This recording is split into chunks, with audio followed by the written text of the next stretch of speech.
Hello दोस्तों, आपका स्वागत है आपके अपने चैनल माई पर्सनल डायरी 2.01 में। आज की कहानी का नाम है प्यार तो होना ही था। तो चलिए शुरू करते हैं। एक लड़की नैना सड़क पर तेजी से अपनी स्कूटी दौड़ा रही थी।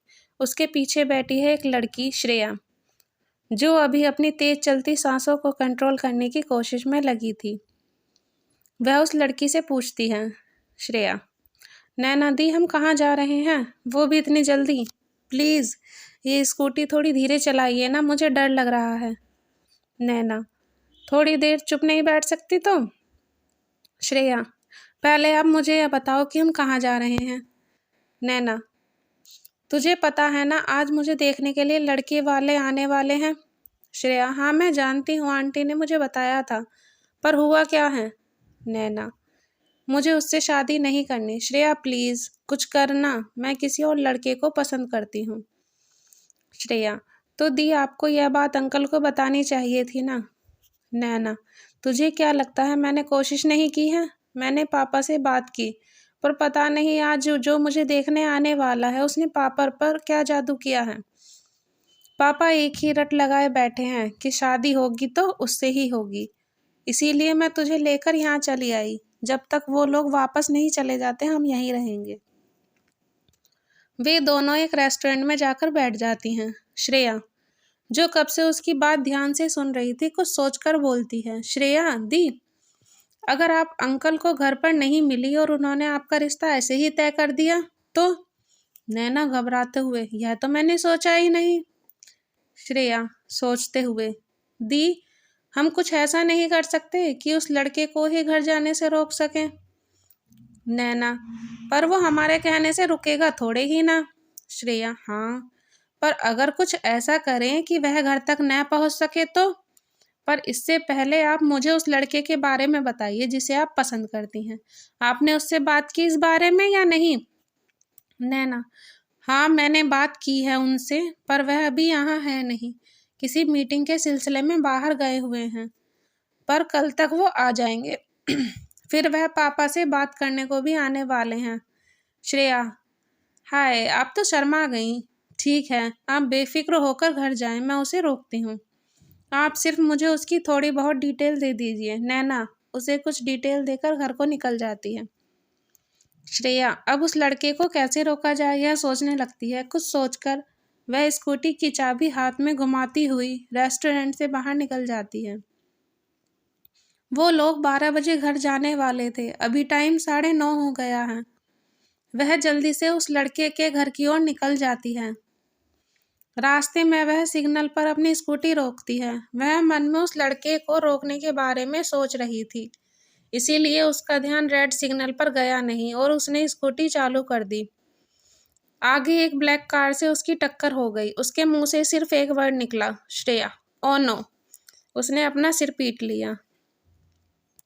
वह दोनों अपनी गाड़ी साइड में लगा देते हैं। ट्रैफिक हवलदार भी वहां आ जाता है। उस कार से उसका ड्राइवर बाहर निकला और निकलते ही श्रेया पर भड़क पड़ा। ड्राइवर, आपको दिखाई नहीं देता क्या? उसने अपनी गाड़ी को देखा। स्कूटी के टकराने से वहां काफी गहरा स्क्रैच हो गया है। उसे देखते ही उसका गुस्सा और बढ़ गया। ड्राइवर, अगर आपको गाड़ी चलानी नहीं आती तो क्यों लेकर घूमती हो? और न जाने वह क्या क्या बोलने लगा। श्रेया, देखिए मैं मानती हूँ मुझसे गलती हुई है, पर मैं आपसे माफ़ी मांगती हूँ, प्लीज़ मुझे माफ़ कर दीजिए। तभी उस गाड़ी से एक लड़का बाहर निकला। 6 फुट हाइट, गोरा रंग, छोटी नाक, पतले होठ। वह बहुत हैंडसम लग रहा था।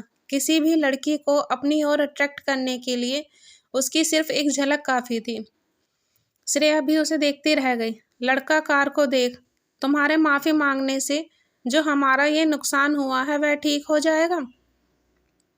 अब गलती तो श्रेया से हुई थी, इसलिए उसने एक प्यारी सी स्माइल के साथ कहा, श्रेया, आपका जो भी नुकसान हुआ है मैं आपको देने के लिए तैयार हूँ। ड्राइवर, तुम्हें पता भी है ये गाड़ी कितने की है?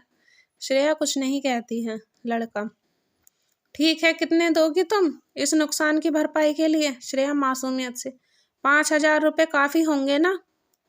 वो लड़का उसकी बात सुन हंसने लग जाता है। उसकी हंसी मानो श्रेया को चुभ रही थी।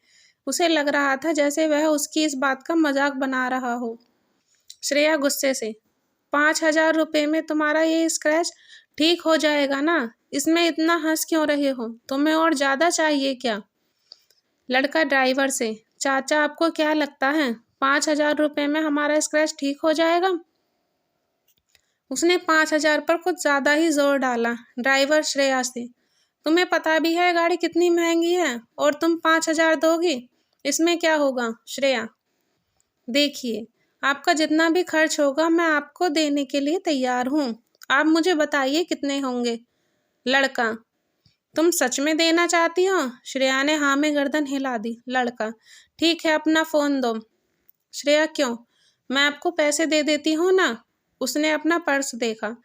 वह सुबह नैना के साथ जल्दी आने के चक्कर में अपना पर्स लाना ही भूल गई थी। अब उसने अपना सिर पकड़ लिया। वह लड़का मुस्कुराते हुए बोला। लड़का, क्या हुआ? श्रेया, क्या आप थोड़ी देर वेट कर सकते हैं? मैं अभी मेरी दी को पैसे लेकर बुलाती हूँ। लड़का, मेरे पास फालतू टाइम नहीं है बर्बाद करने को। लड़का ड्राइवर से कहता है, गाड़ी निकालो, हमें देर हो रही है।